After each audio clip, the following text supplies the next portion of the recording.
চলে এসেছি বন্ধুরা দুপুরবেলা লাঞ্চ থালি নিয়ে। দুপুরের মেনুটা তোমাদের সাথে দেখাই, তোমাদের কী কী রান্না করেছি। ভাত,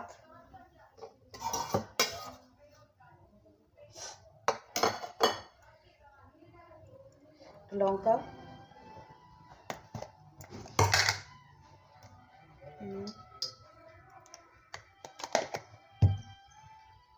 এখানে আছে লাউয়ের খোসা, বিট, গাজর, আলু ভাজা, বেগুন ভাজা, ল্যাঠা মাছ দিয়ে লাউয়ের তরকারি, এখানে আছে মাংস একদম গরম, আর চাটনি। চাটনি থালায় ধরছে না আজকে। এটা আজকে দুপুরের মেনু।